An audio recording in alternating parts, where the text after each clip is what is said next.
اولی با زحمت دلهوره و معطلی درست میشه، عاقبتش خوب. دو تفاهمی نیست، به هدف نمیرسه، خیلی بده، مشکلات زیاد. اولی اگر بشه خوبه، فکر نکنم بشه. دو اگر بشه بهتره. اولی نمیشه، مشکلاتی هم داره، بده. دو بدتر، اختلافات و ناراحتی.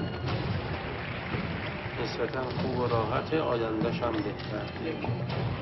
اولی روابط نامناسبه، بده. دو بدتر، مشکلش بیشتر. خانمو بفرمایید. دو تا اولی گرچه با زحمته ولی ضرر نمی کنید، اندام بدید بهتره. دو هم مشکل مقاومت کنید، نسبتا خوبه. استخارے سے پہلے 3 مرحلے طے ہوں گے، تب نوبت پہنچے گی استخارے تک۔ جب بھی آپ کسی کام کو انجام دینے کے لیے شک و تردید سے گزریں تو استخارے کے مرحلے تک پہنچنے سے پہلے 3 مراحل ہیں جو آپ کو طے کرنے ہیں۔ ان 3 مراحل کو اپنے دماغ میں بٹھا لیں۔ پہلا ہے تجربے قبلی، یعنی آپ کی زندگی کے تجربیات جو آپ کے ذہن میں ہیں اور وہ انفارمیشن جو آپ کے پاس ہے، اس کی بہاف پر آپ عقل سے کام لیں گے، سوچیں گے، سمجھیں گے، تدبر کریں گے، تفکر کریں گے۔ اس کے بعد آپ یہ جو کام انجام دینا چاہ رہے ہیں اس کی اچھائی اور برائی پر نظر ثانی کریں گے۔ اس کے بعد ہے تحقیق دقیق، یعنی ایک دقیق تحقیق انجام دیں گے اس تجربے قبلی کے بعد۔ اس مرحلے پہ جب پہنچیں گے، یعنی وہ انفارمیشن جو آپ کے ذہن میں تھی پہلے سے، اس کے بعد آپ مزید معلومات کو کسب کریں گے۔ اتنا جو آپ مارے پھرتے ہیں اس مولانا سے اور اس مولانا سے، یہ مولانا حضرات آپ کے حامی و ناصر نہیں ہے، ان کو نہیں پتا آپ کی زندگی کی پرابلم، ان کو صرف قرآن کھولنا آتا ہے اور بس، ان کو آپ کو صرف یہ بتانا آتا ہے کہ اچھا ہے یا برا ہے۔ کام کی نوعیت آپ کو پتا ہے، اس کی حساسیت آپ کے ذہن میں ہے، تو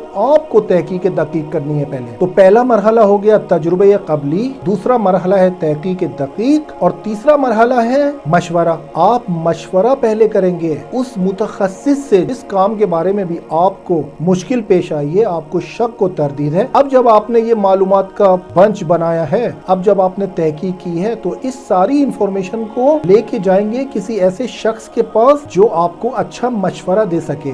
مشورہ ہر کسی سے نہیں لینا ہوتا۔ ہر خاندان میں یہ جو ڈیڈی پپا دادا بیٹھے ہوئے ہیں، انہوں نے بہت زیادہ زندگیاں خراب کی ہیں۔ مشورہ آپ نے لینا ہے اسپیشلسٹ سے، مشورہ آپ نے لینا ہے کہ ایک ایسے انسان سے جو آپ کی نظر میں اس مرتبے پہ فائز ہو کہ دوسروں کی مدد کر سکے اور دوسروں کو مشورہ دے سکے۔ اب جو آپ تجربے سے اور تحقیق سے اور مشورے سے آپ کے سامنے ایک عمل آیا، اب اس میں آپ کو شک و تردید ہے۔ اس کے 3 مرحلے طے کرنے کے بعد آپ کو عمل میں شک و تردید ہے اور آپ خدا سے خیر مانگ رہے ہیں اس کام میں۔ اب آئے گا چوتھا مرحلہ استخارے کا، اب آئے گا نماز استخارہ، تسبیح سے استخارہ، قرآن سے استخارہ۔ اس کے بعد ہے مرحلہ استخارے کا۔ استخارہ اول و آخر تو نہیں ہے، کوئی بھی عاقل انسان اپنے کسی حساس کام میں سب سے پہلے استخارہ نہیں کرتا۔ پہلے تو یہ جب تک شک کا وجود نہ ہو استخارہ نہیں کرنا چاہیے، نیک کاموں میں استخارہ نہیں کرنا چاہیے، شادی اور تعلیمی میدان میں استخارہ نہیں کرنا چاہیے۔ یہاں پر آپ کو تجربہ، تحقیق دقیق اور مشورہ، کاؤنسلنگ، پری میرج کاؤنسلنگ شادی کے لیے۔ یہ جو شخص استخارے پر انحصار کر کے شریک حیات کا انتخاب کرتا ہے، آپ اپنے آس پڑوس میں دیکھیے کہ کتنی ایسی جوانوں کی زندگی ہیں جو نابود ہوئی ہیں اسی استخارے سے۔